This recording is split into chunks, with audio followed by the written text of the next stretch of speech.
Hey there, guys. You can call me CJ. And today I wanted to have a discussion about the unique circumstances we find ourselves in going into the Shanghai Major, which I dramatically have dubbed the Major of the Dead.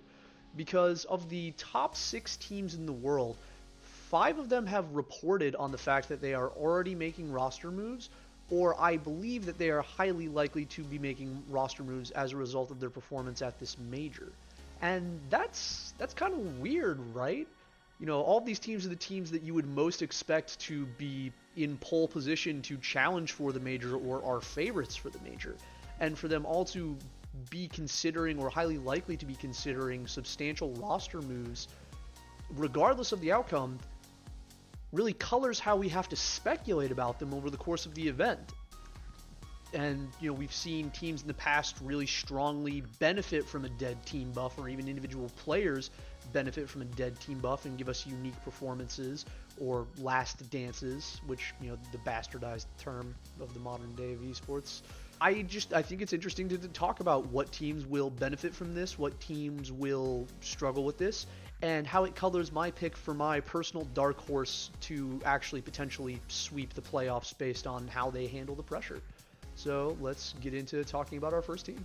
So the first and most obvious team to go over would be G2, because in case you didn't know, it's the best kept secret in esports right now. Nico is going to Falcons. It's happening. They recently cut their remaining players, save for Magisk and Zonic, and with their other rumored players, we still only have about 3 in total that the wider public, which I consider myself to just be random Joe Schmo, knows about. And I think G2 will actually benefit from this, as in the past G2 has delivered some of their biggest trophies outside of Blast when they have been unified by a single event or single emotion. A la when they won Katowice with Hooksy after the passing of his father, which was a very heartfelt story, and something they wanted to get it done for him, and that's how they pushed through and did it. And in a similar echo to that, obviously nowhere near as tragic, is they really want to win this major for Nico. Nico not winning a major in the G2 colors is a genuine tragedy, and him not winning a major ever is a genuine tragedy, as he is up there with Guardian as one of the people who should win a major. They are unbelievably skilled, contributed historically to Counter-Strike, and the fact that, they don't have one is a black spot on their record, but also just sad, man, just sad. So, Nico has been the face of G2 for 4 years now. He's gotten to play with his cousin and lift trophies with his cousin. He's been a mentor to Monacy. Malbs has come and gotten to learn under him, even if it's just for this, one season. And they all just have this, in interviews, and even the coaching staff talk about, they just have this sense of gratitude about getting to play with him. And they just want to win this major for Nico. And to me, that's why they will benefit from this dead team buff, because they have that single unifying emotion, which historically has been their biggest motivating factor to win their non-blast titles. The second dead team walking is Vitality, because even as far back as leading into their Cologne win, they were apparently shopping around to potentially replace Mezzi, I believe, was the rumors flying. And in the similar time frame, there had been rumors, conflicts taking place within the team between Spinks and the rest of the team on how they were going to operate, who they were going to bring into play with, and just the overall direction of the team. And it has been further corroborated by KRL that Spinks is leaving Vitality at the end of the season, and there has been a report on HLTV that he has been allowed to, he asked to explore his options. And so Vitality coming into this are a dead team walking, and I believe they will also benefit from this, as they thought they were a dead team walking going into Cologne, and they won Cologne. And as the, succinctly and far more observant gentlemen over on the Talking Counter podcast have mentioned, Vitality, for example, when Jax stood in for Dupree when Dupree was having his kid, Apex got to use Jax the way that he wanted to use Dupree, and then it like kind of showed Dupree what Apex wanted of him, and then he was able to do that, right? So and they won the major. Yeah, so it actually like helped them out. Apex is a god. Holy shit! Hold up, Mezzy just subbed out for Jax. Now Mezzy's in playing great Counter-Strike. And now we're at a major. Vitality are gonna win the major. Oh shit, we put it together. Oh my god! Close down the episode. It's been fun. Yeah, thanks for watching, everybody. See you guys. Yeah. So to me, Vitality will benefit from the dead team walking moniker, and I think anything other than a top 4 finish for Vitality is definitely a very disappointing outcome. So the third dead team walking, though much more speculatively and much more rumors based, is Mouz. And this is interesting because, it's been about 2 years since the Mouz NXT project that Cyclone helped shepherd was brought up to tier 1 with, Shuhei, Torzi, Exertion, JDC, and Bemis. And, since then, they've chopped and changed the roster a couple times based on, people underperforming or people getting picked up. And their current iteration, with the standouts being the young prodigy Jimfat and a resurgent Brolin, as well as, Exertion, who's really coming to his own as a star rifler. Jimfat is rumored to be going to Falcons. That is crazy. That is a crazy team that they're trying to put together, but that's a topic for another day. Either way, Mouz has been, the little brother of Faze, and they've just been unable to overcome their arena-ness, their arena fears. But I think this could be the perfect storm to finally push them over the edge, and it's why they're my dark horse for the major. Brolin is the young veteran in the same way that Frozen is. He's been doing this for forever. He's been doing this in arenas for forever. Jimfat seems to be the real deal. Exertion has stepped up. It will most entirely come down to Shuhei and Torzi, but I believe that they can really rally together under this, tiredness of having their roster chopped and changed without them being able to win anything. And I think it could motivate them to finally overcome their arena fears and have a real chance at being the dark horse to win this major. So the next team, which this is entirely baseless speculation, is Spirit. Because to me, they won Katowice earlier this year with Donk putting up the greatest individual performance by a rifler we have ever seen. And since then, they've lost a best-of-5 final to G2, where over 3 maps they only managed to get 3 T-side rounds. That to me is a complete fundamental failure from a tactical standpoint. And whether that tactical failure is from Chopper and the system that him and Hallie are laying out, or from the team just not meshing well.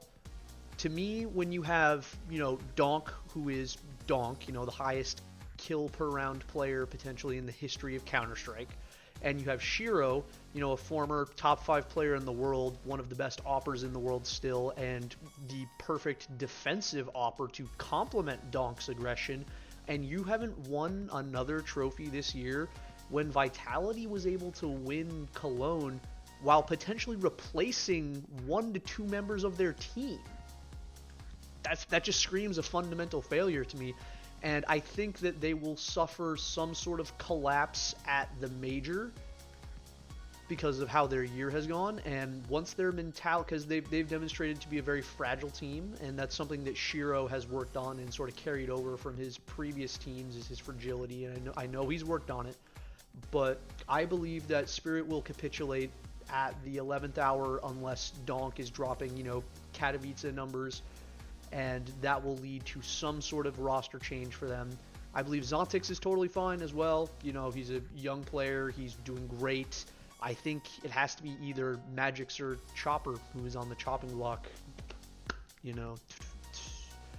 But I think that Spirit need to make a roster change because they have 2 of the best weapons in the world, and they're not winning. That has to change. So the next roster is Faze, and Faze, ever since their complete crumbling at the 11th hour of the Copenhagen Major, have been a shell of their former selves. Frozen and Rain have been, the only consistent pieces across the entire year.